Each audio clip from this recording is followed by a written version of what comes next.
বর্তমানে আমরা একটু দ্বিধাদ্বন্দ্বে আছি, আমরা কি পাসপোর্ট সংশোধন করব, না জন্ম নিবন্ধন সংশোধন করব, না এনআইডি কার্ড সংশোধন করব। কোনটা সংশোধন করলে আমাদের বিপদ কম হবে এবং কি কোনটা সংশোধন করলে আমরা মালুমাত করতে আমাদের সমস্যা হবে না, এটা বোঝার জন্য আপনি আগে বুঝতে হবে।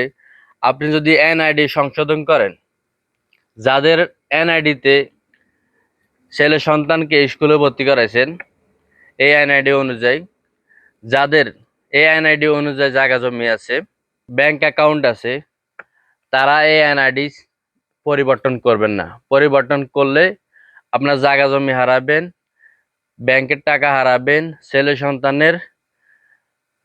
সন্তানের তো জন্ম নিবন্ধন করা হয়েছে, জন্ম নিবন্ধনের মধ্যে আপনার নাম আছে এই আইডি কার্ড অনুযায়ী।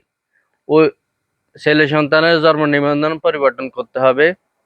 এবং আপনি যদি বিবাহ করেন, কাবিন নামাতে যদি থাকে আপনার এই আইডি নাম অনুযায়ী, তাহলে আপনার কাবিন নামা পরিবর্তন করতে হবে। তাহলে আপনার অনেক কিছু পরিবর্তন করতে হবে। তাহলে আপনি আইডি কার্ডের নাম পরিবর্তন করবেন না, তাহলে আপনি বড় বিপদে পড়বেন। আগে আমরা আসি, যদি আমরা এমআরবি পাসপোর্ট অনুযায়ী নাম বা হালকা অন্য কোনো কিছু পরিবর্তন করি, তাহলে কি আমরা মালুমাত করতে পারবো? হ্যাঁ, আমরা মালুমাত করতে পারবো।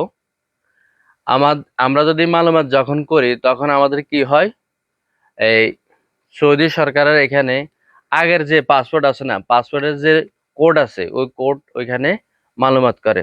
আমরা আরেকটা বিষয় আগে জানি, আপনার যে পাসপোর্ট আছে এমআরবি পাসপোর্ট, এখন আপনি ই পাসপোর্ট করবেন, আগে আপনি জানতে হবে আপনার পাসপোর্টটা কি আপনি এনআইডি দিয়ে করেছেন না জন্ম নিবন্ধন কাগজ দিয়ে করেছেন।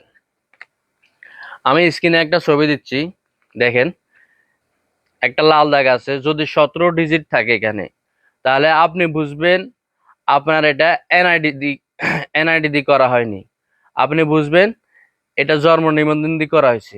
আর যদি আরেকটা দেখেন বা আরেকটা আছে যেটা 13 ডিজিটের, ওটা যদি দেখেন তাহলে আপনি বুঝবেন এনআইডি দিয়ে করেছেন। যারা জন্ম নিবন্ধন দিয়ে করেছেন, জন্ম নিবন্ধনের সাথে এমআরবি পাসপোর্টের সাথে মিলে, আপনারা শুধুমাত্র জন্ম নিবন্ধন দিয়ে ই পাসপোর্ট করতে পারবেন। যারা এনআইডি দিয়ে করেছেন, এনআইডির সাথে এনআইডির সাথে আপনার এমআরবি পাসওয়ার্ডের কোনো ভুল নাই, আপনারা এনআইডি দিয়ে করবেন। যারা একবার এনআইডি দিয়ে ই পাসপোর্ট করেছেন, তারা চাইলে জন্ম নিবন্ধন দিয়ে পাসপোর্ট করতে পারবেন না। আর যারা জন্ম নিবন্ধন দিয়ে পাসপোর্ট করেছেন, আপনারা চাইলে এনআইডি দিয়েও পাসপোর্ট করতে পারবেন। যারা এমআরবি পাসপোর্ট জন্ম নিবন্ধন দিয়ে করেছেন, আপনারা যদি জন্ম নিবন্ধনের সাথে পাসপোর্টের সাথে মিল না থাকে, তাহলে জন্ম নিবন্ধন সংশোধন করে ই পাসপোর্ট আবেদন করতে পারবেন। আপনারা যারা ভোটার আইডি কার্ড দিয়ে পাসপোর্ট বানাইছেন, অক্ষম পাসপোর্টের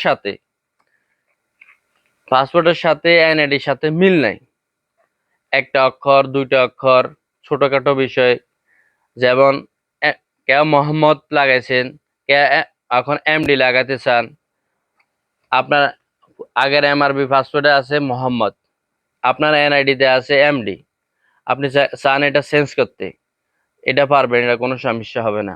অর্থাৎ একটা অক্ষর দুইটা অক্ষর তিনটা অক্ষর, কারণ আগে নাম আছিল আহম্মদ, এখন দিবেন হাম্মদ, এটা সমস্যা হবে না।